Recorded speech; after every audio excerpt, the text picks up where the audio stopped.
हम बात करते हैं sexual mode of reproduction. Reproduction का सेक्सुअल मोड कैसे होता है वो चीज़ यहाँ पे बताई गई है। तो जो सेक्सुअल रिप्रोडक्शन होता है वो क्या होता है, फ्लावरिंग प्लांट्स में होता है। मतलब जो सेक्सुअल पार्ट होता है एक प्लांट का वो क्या होता है, फ्लावर होता है। तो जितने भी फ्लावरिंग प्लांट्स होते हैं उनमें क्या होता है, सेक्सुअल रिप्रोडक्शन होता है। जो प्लांट्स होते हैं वो क्या करते हैं, सेक्सुअल रिप्रोडक्टिव सेल जो है रिप्रोड्यूस करते हैं, जिसे हम गैमेट्स कहते हैं। ठीक है, इसमें क्या होता है, जो मेल पेरेंट्स होते हैं वो प्रोड्यूस करते हैं फीमेल सेल, मतलब जो मेल पेरेंट्स होते हैं वो प्रोड्यूस करते हैं मेल सेल जिसे कहते हैं स्पर्म, और जो फीमेल होती है मतलब फीमेल पेरेंट जो होते हैं वो प्रोड्यूस क्या करती हैं, एग सेल जिसे ओवम कहते हैं। ठीक है, आप समझ रहे हैं कि जो मेल पेरेंट होते हैं या फिर मेल पार्ट होता है वो स्पर्म प्रोड्यूस करता है, जो फीमेल पार्ट होती है वो ओवम प्रोड्यूस करती है। अब क्या होता है, यही मेल सेल और फीमेल सेल क्या करते हैं, आपस में फ्यूज़ करते हैं, और जब ये फ्यूज़न करते हैं या फिर फ्यूज़ करते हैं जाइगोट का निर्माण होता है। और जो जाइगोट होता है ये ऑर्गेनिज्म का पहला स्टेज होता है, जो कि न्यू ऑर्गेनिज्म जो जनरेट होगा उसका वो पहला स्टेज या फिर पहला सेल माना जाता है, वो क्या है, जाइगोट। ठीक है, इसी के द्वारा एक चेंजेस होती है और एक नया ऑर्गेनिज्म पाया जाता है, मतलब इसी तरीके से एक नया ऑर्गेनिज्म पाया जाता है। और इस प्रोसेस को फ्यूज़न कहते हैं, जिसमें मेल सेल और फीमेल एग जो होती है ये दोनों क्या होते हैं, आपस में फ्यूज़ करते हैं, और इस प्रोसेस को फर्टिलाइजेशन कहते हैं। ठीक है, एक जो फ्लावरिंग प्लांट होता है उसके जो फ्लावर्स होते हैं वही उसके रिप्रोडक्टिव ऑर्गन होता है। तो इसमें क्या होता है, जो ये फ्लावर पार्ट होता है इसमें और इसी फ्लावर पार्ट में मेल और फीमेल रिप्रोडक्टिव ऑर्गन पाया जाता है। इस एक फ्लावर के जो होते हैं उसमें कम से कम 4 पार्ट पाए जाते हैं। वो क्या क्या है, सेपल है, पेटल्स है, स्टेमेंस हैं और क्या है, पिस्टल है, या फिर पिस्टल को कार्पेल भी कहते हैं। ठीक है, अब चलिए इन जो पार्ट्स हैं इनके बारे में हम डीप जानते हैं। यहाँ पे एक फ्लावर भी है और उसके ये पार्ट्स दिखाए भी गए हैं, आप देख सकते हैं जितने पार्ट्स हैं। ये है हमारा पेटल, ये है सेपल, ये है ओव्यूल जो कि फीमेल रिप्रोडक्टिव ऑर्गन है, ये है यहाँ पे है स्टिग्मा स्टाइल ओवरी जिसे पिस्टल भी कहते हैं, एंथर फिलामेंट है जिसे स्टेमेन कहते हैं। ठीक है, अब हम आगे उसके बारे में पढ़ेंगे कि कौन सा पार्ट क्या मतलब काम करता है एक फ्लावर में। तो स्टेमेन की बात करते हैं। स्टेमेन क्या है, ये एक मेल रिप्रोडक्टिव पार्ट है फ्लावर का, मतलब फ्लावर का जो मेल रिप्रोडक्टिव पार्ट है उसे क्या बोलते हैं, स्टेमेन बोलते हैं। इसमें क्या होता है, ये एक लॉन्ग नैरो लाइक एक फिलामेंट होता है जो कि एक एंथर के साथ टिप में होता है। देख लीजिए ये है स्टेमेन और ये है एंथर और ये है फिलामेंट, मतलब ये जो लंबी सी एक ट्यूब टाइप मतलब ट्यूब की तरह एक स्ट्रक्चर आपको दिखाई दे रहा है, ये है फिलामेंट, और इसके ऊपर जो ये गोला गोला रेड सा है ये क्या है, एंथर है। इन्हीं दोनों को मिला के स्टेमन कहलाता है, और स्टेमन क्या होता है, मेल रिप्रोडक्टिव ऑर्गन होता है। ठीक है, किसका, फ्लावर का। उसके बाद हम बात करते हैं जो एंथर होता है, वही एंथर में पोलन ग्रेन पाई जाती है जो कि मेल गैमेट कहलाता है या फिर मेल गैमेट को प्राप्त करता है। तो ये क्या होता है। और दूसरी तरफ देखा जाए पिस्टल की अगर बात किया जाए तो पिस्टल क्या है, फीमेल रिप्रोडक्टिव ऑर्गन है। मतलब ये देखिए ये पिस्टल वाला पूरा पार्ट क्या है, ये फीमेल रिप्रोडक्टिव ऑर्गन है। तो फीमेल रिप्रोडक्टिव ऑर्गन जो होता है वो फ्लावर का है। इसमें क्या होता है, मेनली ओवरी होती है, स्टाइल होती है और स्टिग्मा होती है। ये क्या होती है, ये ऊपर से ही मतलब काफ़ी स्टिकी पार्ट होती है। जो पिस्टल होता है उसे स्टिग्मा भी कहा जाता है, और जो मिडिल पार्ट होता है पिस्टल का उसे क्या कहते हैं, उसे स्टाइल कहते हैं। और ये कैसा होता है, ट्यूब जैसा होता है जो कि स्टिग्मा से कनेक्टेड होता है ओवरी के पास तक। देखिए ये कैसे स्टिग्मा, देखिए ये स्टिग्मा है, ये स्टाइल है और ये ओवरी है, और किस तरीके से एक दूसरे से कैसे हैं, अटैच्ड हैं या फिर क्या है, एक दूसरे से जुड़े हुए हैं। यही जो है स्वेलो पार्ट जो ऊपर से नीचे तक पूरा होता है, यही ओवरी मतलब ओवरी को ढके हुए होता है या फिर ओवरी होती है। ओवरी जो होती है ये फीमेल गैमेट होता है और इसी को ओव्यूल्स भी कहा जाता है। ठीक है, आगे चलते हैं। कुछ फ्लावर ऐसे होते हैं जैसे चाइना रोज़ हो गए, स्वीट पी हो गई, मस्टर्ड हो गए, इनमें क्या होता है, इनका जो दोनों मतलब सेक्स ऑर्गन होते हैं एक सिंगल फ्लावर में, वो क्या कहलाते हैं, बाइसेक्सुअल फ्लावर कहलाते हैं। मतलब इनमें इन सब पेड़ों में मेल और फीमेल सेक्स ऑर्गन मतलब सिंगल फ्लावर में ही पाए जाते हैं और इसलिए इन्हें बाइसेक्सुअल फ्लावर कहते हैं। मतलब as all sex organ of flower they are called complete flower. और जिसमें सब मतलब एक तरीके से एक प्लांट में सेक्स ऑर्गन्स पूरे पाए जाते हैं तो उसे एक कंप्लीट फ्लावर कहा जाता है। मतलब जिसमें मेल और फीमेल दोनों ही पार्ट एकदम विकसित होते हैं उसी को क्या कहते हैं, कंप्लीट फ्लावर कहते हैं। इसी तरीके से कुछ फ्लावर ऐसे होते हैं जैसे पपाया, वाटरमेलन और कुकुम्बर हो गए, पंपकिन हो गया, इनमें या तो मेल पार्ट होगा या फिर फीमेल सेक्स ऑर्गन होंगे। तो ये यूनिसेक्सुअल फ्लावर कहलाते हैं, या तो इसमें मेल होगा या तो इसमें फीमेल होगा। और ये इनकम्प्लीट फ्लावर कहलाते हैं क्योंकि इनमें दो में से एक ही पार्ट पाया जाता है। उसके बाद पॉलिनेशन की बात करते हैं। तो जो ट्रांसफ़र होता है पॉलन ग्रेन का एक स्टिग्मा से दूसरे फ्लावर के स्टिग्मा तक, उसी को क्या कहते हैं, पॉलिनेशन कहते हैं। जो पॉलिनेशन होता है वो दो तरीके से होता है, एक होता है सेल्फ पॉलिनेशन और एक होता है क्रॉस पॉलिनेशन। अब सेल्फ पॉलिनेशन और क्रॉस पॉलिनेशन किसे कहते हैं हम आगे जानेंगे। सेल्फ पॉलिनेशन ये क्या होता है, ये एक ट्रांसफ़र होता है पॉलन का फ्रॉम अनदर टू, मतलब कि एक एंथर से दूसरे एंथर, या फिर यहाँ बताया जा रहा है कि जो ट्रांसफ़र होता है पॉलन ग्रेन का from the anther to the stigma, मतलब एंथर से स्टिग्मा तक का जो ट्रांसफ़र होता है एक ही फ्लावर से, उसे क्या कहते हैं, उसे सेल्फ पॉलिनेशन कहते हैं। ठीक है, कुछ प्लांट्स में होते हैं और इसे क्योंकि ये बाइसेक्सुअल होता है, एक ही में मेल और फीमेल दोनों पाए जाते हैं, इस वजह से इसमें सेल्फ पॉलिनेशन की घटना घटती है। नेक्स्ट है क्रॉस पॉलिनेशन। क्रॉस पॉलिनेशन क्या होता है, ये ट्रांसफ़र होता है पॉलन ग्रेन्स का एक एंथर से दूसरे, मतलब एक एंथर से किसी एक फ्लावर पे होता है। ठीक है, मतलब एंथर से एक फ्लावर पे होना जो पॉलिनेशन की घटना है वो क्या कहलाती है, क्रॉस पॉलिनेशन कहलाती है। ये क्या होता है, स्टिग्मा से दूसरे फ्लावर के, मतलब एक स्टिग्मा से दूसरे प्लांट के फ्लावर में ये जाता है, इसी को क्या कहते हैं, क्रॉस पॉलिनेशन कहते हैं। ये ऐसा इसलिए होता है क्योंकि ये यूनिसेक्सुअल है। इसमें क्या होता है, इसमें मेल और फीमेल अलग अलग प्लांट्स में होते हैं, या तो अगर किसी एक प्लांट में मेल पार्ट है और दूसरे प्लांट के फ्लावर में फीमेल पार्ट है तो इनका पॉलन ग्रेन कहाँ जाएगा, उनके फीमेल वाले पार्ट में जाएगा। तो इस वजह से इसे क्या कहते हैं, क्रॉस पॉलिनेशन कहते हैं। ठीक है, नेक्स्ट है एजेंट्स ऑफ पॉलिनेशन। पॉलिनेशन के एजेंट्स क्या क्या हैं, मतलब आप जानते हैं जो ये पॉलिनेशन होता है वो किसी न किसी माध्यम से होता है। तो कुछ यहाँ पे माध्यम बताए गए हैं, जैसे कि इंसेक्ट बताया गया है। इंसेक्ट सबसे पहले बताया गया, इंसेक्ट क्या करते हैं, वो कलर के प्रति बड़ा अट्रैक्शन होता है उनका। कहीं बहुत खूबसूरत सा प्लांट का फ्लावर अगर खिला हुआ है या फिर उसके पेटल्स बहुत ही प्यारे हैं तो वो क्या करते हैं, वो उनके पास जाते हैं, उनके मतलब नेक्टर से वो क्या करते हैं, फ्लावर के रस को चूसना शुरू करते हैं, नेक्टर से इकट्ठा करते हैं ना वो। तो ये बहुत स्वीट भी होते हैं, लिक्विड भी होते हैं, तो ये क्या होते हैं, फ्लावर के बेस पर प्रेजेंट होते हैं। तो इस प्रोसेस को करते वक्त इनकी बॉडी से ना वो जो पॉलन ग्रेन है वो जाके चिपक जाता है, इनके पैरों से चिपक जाता है या फिर इनकी बॉडी से चिपक जाता है। कभी कभी जो घास फूस खाने वाले एनिमल्स हैं, बर्ड्स हैं, ये सब भी पॉलन ग्रेन को क्या करते हैं, कैरी करते हैं दूसरे प्लांट्स के फ्लावर तक। तो इस तरीके से क्या होता है, जब ये एक प्लांट को के फूल पे बैठते हैं या फिर उसके पास जाते हैं तो वहाँ का पॉलन ग्रेन जो है वो अपनी बॉडी में अटैच कर लेते हैं या फिर हो जाता है, और फिर ये जैसे ही दूसरे फ्लावर के मतलब दूसरे फ्लावर पर बैठते हैं वैसे ही वो उनके बॉडी से वो पॉलन ग्रेन उस फ्लावर पे गिर जाता है और रिप्रोडक्शन की जो प्रक्रिया है वो घट जाती है। ठीक है, इसी तरीके से विंड भी यहाँ बताया जा रहा है कि विंड भी बहुत बड़ा मतलब महत्वपूर्ण भूमिका निभाता है यहाँ पे।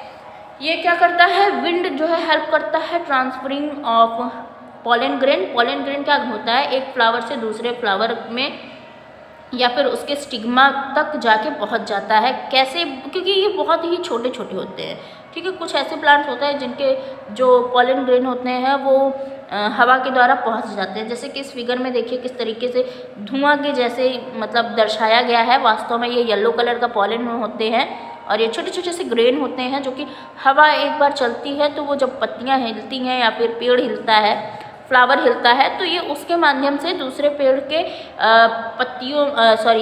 फूलों तक जाके पहुंच जाती हैं और वहाँ भी रिप्रोडक्शन की प्रक्रिया घट जाती है। ठीक है। फिर यहाँ बताया जा रहा है वाटर भी पॉलिनेशन को ट्रांसफ़र करने में मदद करता है। वो कैसे? जो वाटर होता है वो पॉलिनेशन जब मतलब पॉलन ग्रेन होता है तो पानी क्या करती है, वो एक फ्लावर से दूसरे फ्लावर के स्टिग्मा तक पहुंचा देती है। बारिश होती है तो बारिश में क्या होता है, पानी गिरता है इधर उधर या फिर उसके साथ पानी भी मतलब हवा भी बह रही है, या फिर पानी ही अगर देखा जाए तो पानी किस तरीके से हेल्प करता है। तो प्लांट्स जो होते हैं कुछ ऐसे होते हैं जो कि पानी में भी पाए जाते हैं, तो वहाँ पे क्या होता है, उनका जो पॉलिनेशन का ये प्रक्रिया है वो पानी में ही घटित होता है, पानी के द्वारा ही। जैसे लिली वगैरह हो गई हैं, तो ये लिली क्या करती हैं, पानी में, वाटर लिली वगैरह पानी में ही होती हैं, तो इनका पॉलिनेशन पानी के द्वारा ही होता है। ठीक है। नेक्स्ट है फर्टिलाइजेशन। फर्टिलाइजेशन क्या होता है कि एक मतलब जब पॉलिनेशन हो जाता है और जब तो एक पतला सा ट्यूब होता है जिसे पॉलन ट्यूब कहा जाता है, वो क्या होता है, वो ग्रो करता है, मतलब वो भी बढ़ता है, मतलब पॉलन ग्रेन के द्वारा, पिस्टल जो होती है उसके द्वारा बढ़ता है। तो ये जो पॉलन ट्यूब होता है वो मेल सेल को क्या करती है, कैरी करती है। वो क्या करती है, मेल सेल को कैरी करती है और फिर उसके बाद ये ग्रो करके एक ओव्यूल, मतलब ग्रो करके कहाँ पहुँचती है, ओव्यूल तक पहुँचती है और उसमें एंटर करती है। अब जो मेल सेल होती है वो मूव करती है ओव्यूल के साथ, मतलब एक दूसरे में फ्यूज़ होते हैं और फ्यूज़ होके फिर उसके बाद मतलब एक से फ्यूज़ करते हैं और फिर उसके बाद जाइगोट का निर्माण करते हैं। जाइगोट जो है वो एक बेबी प्लांट में डेवलप करता है और डेवलप करने के बाद वो क्या बनाता है, या फिर जो बेबी प्लांट बनता है उसे क्या बोलते हैं, एम्ब्रियो बोलते हैं। ठीक है। तो जो ओव्यूल होता है जो कि फर्टाइल एग, मतलब उसका जो एग होता है वो फर्टाइल हो चुका होता है, मैच्योर हो चुका होता है, वो किस में चेंज हो जाता है, एक सीड में चेंज हो जाता है। और जो फ्यूज़न होता है मेल गैमेट का फीमेल गैमेट के साथ, इसके द्वारा एक मतलब जाइगोट का प्रोडक्शन होता है या फिर प्रोड्यूस होता है जाइगोट। और इस जो प्रक्रिया है, ये जो होता है, इस प्रक्रिया को फर्टिलाइजेशन कहते हैं। ठीक है। फर्टिलाइजेशन के बाद क्या होता है, जो ओवरी होती है वो एक फ्रूट में चेंज हो जाती है। ओवरी क्या होती है, एक फ्रूट में चेंज हो जाती है और दूसरे प्लांट के जो फ्लावर्स हैं वो मतलब अब क्या होता है, जो वो फ्रूट बन जाता है तो फ्लावर जो होता है वो गिर जाता है, मतलब फ्लावर हट जाता है और फ्रूट आपको दिखाई देता है। अब क्या होता है, जो फ्रूट है वो एक ओवरी होती है। ठीक है। वो पूरा एक पका हुआ ओवरी होता है, एक मेच्योर ओवरी, या जिसे हम अब क्या कर सकते हैं, उस फ्लावर को उस फ्रूट को तोड़ के खा भी सकते हैं, ऐसा हो जाता है। सीड जो है वो डेवलप करता है, कहाँ से डेवलप होता है, सीड ओव्यूल से डेवलप होता है, मतलब ओव्यूल से बनता है सीड। और जो सीड होता है इसी में एम्ब्रियो होता है जो कि एनक्लोज होता है एक प्रोटेक्टिव सेल कोड से, मतलब सीड कोड से एक कवर होता है, प्रोटेक्टेड होता है, और इसी में क्या होता है, फूड स्टोर होता है। इस वजह से क्या होता है कि जो प्लांट होते हैं उनकी जो मतलब उनका जो फ्लावरिंग बहुत ज़्यादा इम्पॉर्टेंट होता है, किस तरीके से ये जनरेट होते हैं या फिर किस तरीके से बनते हैं और फिर किस तरीके से ये फ्रूट में चेंज होते हैं और किस तरीके से फिर जो सीड होता है वो किस तरीके से पूरा कवर्ड होता है। ये सारी चीज़ें आपको यहाँ बताई गई और बस ऐसा ही ये एक प्रोसेस है। यहाँ फिगर भी दिखाया गया है किस तरीके से, आप देखिए जो पॉलन ग्रेन है वो कैसे ऊपर आता है स्टिग्मा पे, मतलब जो फर्टिलाइजेशन का प्रोसेस है वो कैसे होता है, स्टिग्मा पे वो पॉलन ग्रेन आता है, फिर पॉलन ग्रेन पॉलन ट्यूब से किस तरीके से ओवरी के अंदर एंटर करता है, देखिए ओव्यूल और एग से जाके फ्यूजन करता है, फिर वो जाइगोट का निर्माण करता है, फिर इसी तरीके से ये धीरे धीरे बढ़ता है और बढ़ने के बाद एक सीड का मतलब रूप ले लेता है और सीड के बाद ये बड़ा सा एक फल बन जाता है, फल के अंदर वो सीड स्टोर हो जाता है। ठीक है, चलिए अब हम नेक्स्ट चलते हैं। नेक्स्ट है यहाँ पे seed dispersal and its significance. Seed का डिस्पर्जल और इसका सिग्निफिकेंस बताया जा रहा है कि एक जो प्लांट होता है वो लार्ज नंबर में सीड को प्रोड्यूस करता है, क्योंकि उसे नए प्लांट को और ग्रो करना होता है। ठीक है, ये सब मतलब जो ये होता है ये प्रोसेस, तो अगर इसमें से ये पार्ट्स गिर जाएंगे या फिर ये सीड्स नहीं रहेंगी या फिर कोई पार्ट ऐसा है जो कि नहीं रहेगा, तो शायद उनको इनफ मात्रा में ये सारी चीज़ें न मिल पाएँ, और मिल भी नहीं पाएंगे तो जो डेवलपमेंट है उस प्लांट का वो बहुत हेल्दी रूप से नहीं हो पाएगा। तो बहुत सारी प्लांट्स ऐसे भी होते हैं जो इसकी वजह से मर भी जाते हैं, मतलब ख़राब हो जाते हैं।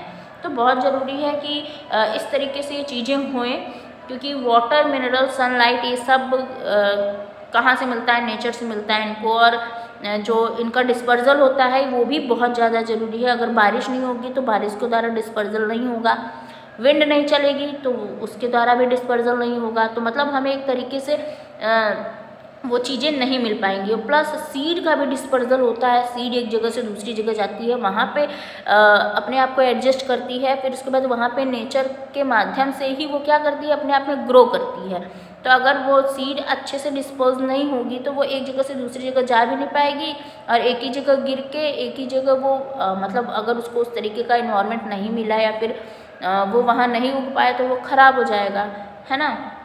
ठीक है, तो ये सारी चीज़ें हैं। अब यहाँ पे बताया जा रहा है डिस्पर्जल बाय विंड। विंड के द्वारा डिस्पर्जल कैसे होता है। कुछ ऐसे मतलब चीज़ें होती हैं, कुछ ऐसे सीड्स होती हैं जैसे कि डैंडेलियन और कॉटन जो होते हैं, इनमें क्या होते हैं, बड़े बड़े बाल जैसा इनके चारों तरफ होता है, और ये इनको ईजी बनाता है विंड के द्वारा साथ में उड़ने का। तो ये क्या है, बहुत अच्छा एक एग्जाम्पल है जिसके द्वारा हम समझ सकते हैं कि जो ये डिस्पर्जल बाय विंड है ये कितने आसानी से हो जाता है, क्योंकि बहुत हल्के होते हैं और हवा इनको आसानी से एक जगह से दूसरी जगह ले जा सकता है। उसके बाद है डिस्पर्जल बाय वाटर। वाटर के द्वारा डिस्पर्जल कैसे होता है, तो जो सीड होता है किसी भी प्लांट का तो वो ग्रो करता है, अगर किसी वाटर सोर्स के किनारे ग्रो करता है तो वो एक जगह से दूसरी जगह, अगर उसका फल गिरता है तो वो पानी के किनारे ही अगर उग रहा है तो पानी उसको एक जगह से दूसरी जगह ले जाएगी। तो इस तरीके से कुछ लोटस हैं और कोकोनट वगैरह हैं, ये सब क्या है, डिस्पर्जल बाय वाटर है। ठीक है, उसके बाद है यहाँ पे डिस्पर्जल बाय एनिमल्स। एनिमल्स और में मतलब जैसे एनिमल्स हो गए, बर्ड्स हो गए, ये क्या करते हैं, ये फ्रूट्स को क्या करते हैं, खाते हैं, वो एक जगह से दूसरी जगह जाते हैं, और जब उनका एक्सक्रीजन होता है तो उसमें जो इनके बीज निकल जाते हैं तो वो फेवरेबल कंडीशन पाके वहाँ भी ग्रो करते हैं। मतलब एनिमल्स के द्वारा भी जो सीड का डिस्पर्जल है वो होता है। Now next is self explosion. कुछ ऐसे भी सीड्स होते हैं जिनका सेल्फ एक्सप्लोजन होता है, वो अपने आप ही पक के फट जाते हैं, और फटने के बाद उनके बीज एक जगह से दूसरी जगह क्या होते हैं, चले जाते हैं। जैसे पी वगैरह हो गया, लेग्यूमिनस के जितने भी प्लांट्स होते हैं, मतलब दलहन पौधे हो गए, ये सब क्या होते हैं, ये जब इनकी फसल पक जाती है, ये पूरे तरीके से पक चुके होते हैं, तब ये खुद ही फट जाते हैं, और फटने के बाद इनके बीज क्या होते हैं, एक जगह से दूसरी जगह मतलब ट्रांसफ़र होने लगते हैं। ठीक है, ना next is germination of seeds. Seed का जर्मिनेशन कैसे होता है, तो सीड जो है वो अनराइप होता है, एक फ्रूट मतलब कि वो एक कच्चे फ्रूट से, मतलब जो अभी अनराइप फ्रूट है उससे जर्मिनेशन का प्रोसेस हम नहीं करा सकते हैं। मतलब जो एक अनराइप फ्रूट है वो खुद ही अभी कच्चा है, तो उसके अंदर जो बीज होगा वो भी अभी कच्चा ही होगा, तो वो हम चाहेंगे अगर उससे जर्मिनेशन हो जाए तो वो नहीं हो पाएगा। उसको एक सर्टेन कंडीशन चाहिए जिसके कारण वो जर्मिनेशन का प्रोसेस कर पाएगा।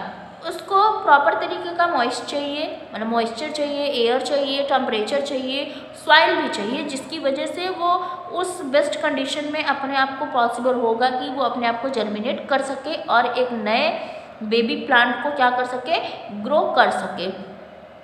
ठीक है, तो इस तरीके से मतलब जो बेबी प्लांट होता है उसमें भी फूड बनना स्टार्ट होता है, फोटोसिंथेसिस की प्रक्रिया होती है, तब जाके एक प्लांट पूरा ग्रो करता है।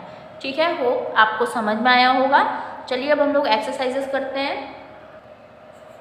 A is tick the correct answers. Okay, so first is fragmentation is common in some filamentous algae like dash. So your answer is B, Spirogyra. Now second is filamentous algae have dash arrangement lengthwise. Your answer is option number A, single cell. Now third is dash reproduction is a characteristic of flowering plants. Your answer is option number C, sexual. Now fourth number is the dash has both male and female reproductive part. Your answer is option D, flower. Fifth is the swollen part at the bottom of a pistil is called dash. Your answer is option number C, ovary. Sixth number is the dash develops into a baby plant which is also called an embryo. Your answer is option number D, zygote. Now seventh number is the dash is the male reproductive part of the flower. Your answer is option number A, stamen. Now filling the blanks. First is some plants such as fern and mosses multiply dash through spores. Your answer is asexually. Okay. Now second is filamentous algae have dash arrangement lengthwise. Your answer is single cell. Third is dash is a method of vegetative propagation. Your answer is tissue culture. Okay. Now fourth number is the flower has both male and female dash parts. Your answer is reproductive. Now fifth number is the swollen part at the bottom of a dash is called dash. Your answer is pistil and ovary. Sixth number is dash is the sweet liquid usually present at the base of flowers. Your answer is nectar. Seventh number is the zygote develops into a baby plant which is also called an dash. Your answer is embryo. Now true false.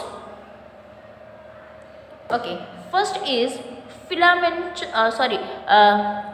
fragmentation is common in some filamentous algae like Spirogyra. True. Second is the new yeast cell grows, matures and produce more yeast cells. True. Third is plants which have flower or have seed can reproduce by vegetative propagation. False. Fourth is sexual reproduction is a characteristic of flowering plants. True. Fifth is a typical fruit has four parts: sepal, petal, stamen and pistil or carpel. Okay, यहाँ पे एक चीज़, यहाँ पे fruit नहीं flower होना चाहिए, इस वजह से ये फॉल्स है। ओके, ये फॉल्स होगा क्योंकि यहाँ पे फ्रूट के पार्ट नहीं है, ये फ्लावर के पार्ट्स हैं। Okay, now six number is pollen grains are very light so they are easily blown away with the wind. True. Seventh is the gametes develop into a baby plant which is also called an embryo. False. Okay. Now match the following. First is vegetative part, it will match in G. Second is reproductive part, it will match in D. Third is spore formation, it will match in F. Fourth is fragmentation, it will match in C. Fifth is tissue culture, it will match in B. Sixth is fertilization, it will match in E. Seventh is pollination, it will match in A. Okay, in this way your chapter is completed. You will get all the answers of the questions as your homework. So that's all for today. Thank you so much.